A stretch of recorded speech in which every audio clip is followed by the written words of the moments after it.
दोस्तों, ऐसी सबमरीनें जो पानी से बाहर तो आई लेकिन बिना इंसान के। इसके अंदर से सैनिक कहाँ गए वो किसी को नहीं पता। और कई सारी ऐसी सबमरीनें जो आज तक गायब है। आज हम जानेंगे पनडुब्बी या समरी में रहने वाले सैनिकों के जीवन के बारे में। दोस्तों, एक मरीन यानी पनडुब्बी जो कि हर समय पानी में रहती है, उसमें रहने वाले सैनिकों को कितनी परेशानियों का सामना करना पड़ता होगा यह हम और आप शायद सोच भी नहीं सकते हैं। इन सैनिकों को खाने से लेकर सोने तक अलग अलग परेशानियों से गुजरना पड़ता है। दोस्तों, ये तो हम सभी जानते हैं कि आज हम अपने घरों में सुरक्षित और चैन से बैठे हुए हैं। ये सिर्फ हमारी सेना की बदौलत है। हमारे देश के जवान जमीन आसमान से ही नहीं बल्कि पानी के अंदर से भी हमारी सुरक्षा करते हैं। समुद्र के गहरे पानी में हजारों फीट नीचे पनडुब्बियों में से नौसेना के जवान हर पल अपने देश के नागरिकों की सुरक्षा में तैनात होते हैं। लेकिन क्या आपने कभी सोचा है कि हर पल पानी में रहने वाली इस पनडुब्बी में रह रहे सैनिकों का जीवन कैसा होता होगा? दोस्तों, नौसेना में सैनिकों को 2 लेवल्स पर जिम्मेदारी सौंपी जाती है। पहली पानी के नीचे और दूसरी पानी के ऊपर। और समुद्र के गहरे पानी में हजारों फीट नीचे सैनिकों को पनडुब्बियां में तैनात किया जाता है।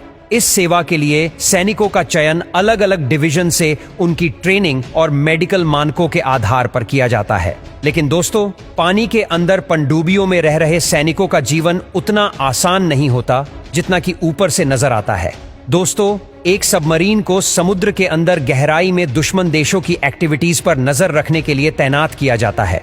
सबमरीन का काम होता है कि वो अंतर्राष्ट्रीय सीमा पार करके उस देश की सीमा में आती किसी भी तरह के जहाज या सबमरीन के बारे में हेडक्वार्टर तक जानकारी पहुंचा दे। उसके साथ ही सबमरीन का काम यह भी होता है कि वो दुश्मन देशों के जहाज या सबमरीन्स को खत्म कर दे।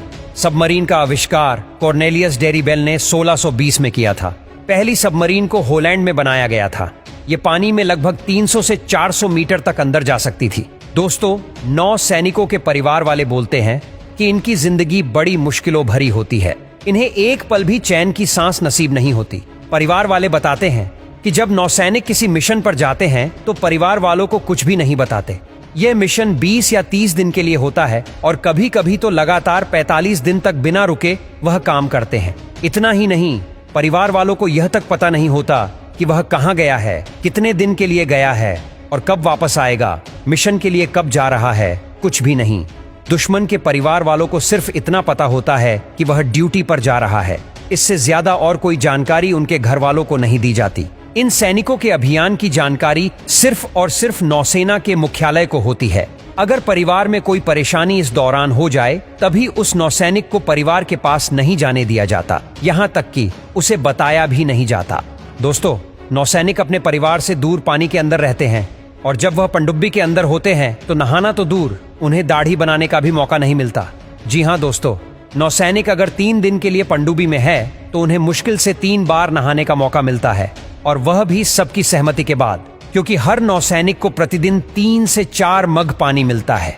ब्लेड जैसी चीज का इस्तेमाल करना पनडुब्बी के अंदर सख्त मना है। इसलिए जितने भी दिन वो पानी के अंदर है उन्हें बिना दाढ़ी बनाए ही रहना पड़ता है। पनडुब्बी में रह रहे नौसैनिकों को खाने के लिए बिना तड़के की दाल, रोटी, चावल और बेहद कम मसालों वाली सादी सब्जियां दी जाती है। आपको जानकर बेहद हैरानी होगी, लेकिन पनडुब्बी में खाने का सामान लिमिटेड होता है और अगर कभी सैनिकों के लिए ताज़ा खाना ना हो तो उन्हें पहले से टिन में पैक भोजन खाना पड़ता है, जिसे कभी भी इस्तेमाल किया जा सकता है। इसके साथ ही अगर खाना बनाने की बात की जाए तो पनडुब्बियों में खाना बनाते समय इस बात का खास ख्याल रखा जाता है कि ज्यादा धुआं न उठे, और यही कारण है दाल में छौंका नहीं लगाया जाता, क्योंकि अगर छौंका लगा तो धुआं उठेगा और लपटे भी। इसलिए खास तौर से सादा खाना बनाया जाता है। और क्या आप जानते हैं कि पनडुब्बी जब भी समुद्र के अंदर जाती है तो उसके साथ डॉक्टर और प्राथमिक चिकित्सा का सामान होता है, क्योंकि अगर किसी को उल्टी या चक्कर जैसी परेशानी होती है तो तुरंत उसका इलाज किया जा सके।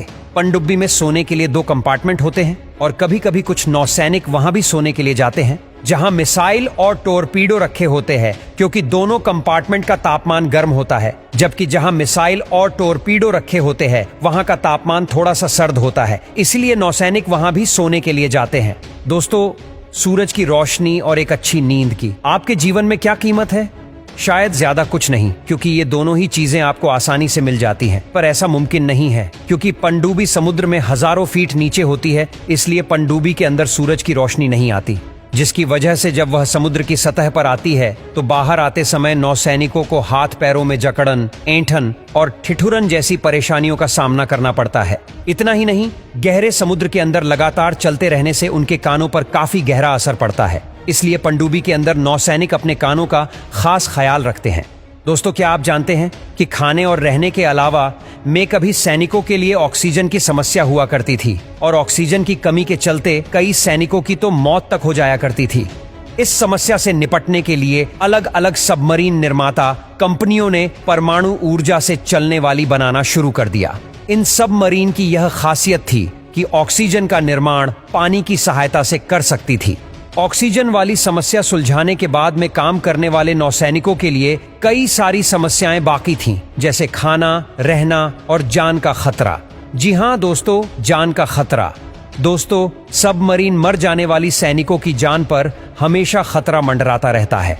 उन्हें दुश्मन के अटैक से ज्यादा सबमरीन में लगी मशीनों से खतरा होता है। यानी दुश्मन से ज्यादा एक पनडुब्बी में लगी मशीनें ही सैनिकों के लिए खतरा बनती है। दरअसल दोस्तों, सबमरीन एक काफी बड़ा स्ट्रक्चर है जिसे कई सारी मशीनों की मदद से चलाया जाता है। इन सारी मशीनों को उसी सबमरीन में ही रखा जाता है, जिस कारण वहां रहने वाले लोगों के लिए मुश्किल से हर व्यक्ति पर आधा मीटर जगह बचती है। वो जगह भी उनके लिए सुरक्षित नहीं होती, क्योंकि वह नहीं जानते कि कब कौन सी मशीन गलत तरह से काम करने लग जाए और कोई बड़ा हादसा हो जाए। इसलिए एक साथ सभी सैनिक सो भी नहीं सकते, इसलिए उन्हें सोने के लिए अलग अलग शिफ्ट दी जाती है। उनके सोने के लिए उन्हें बस 6 घंटों का समय दिया जाता है। परिवार वालों को जाने ही दीजिए। यहाँ तो खुद जमीन में गए सैनिकों को चल रहे मिशन और मिशन के खत्म होने के समय की कोई जानकारी नहीं होती। वही एक बार सबमरीन में सवार होने के बाद उनके जिंदा लौट कर आने की संभावना भी कई गुना तक घट जाती है।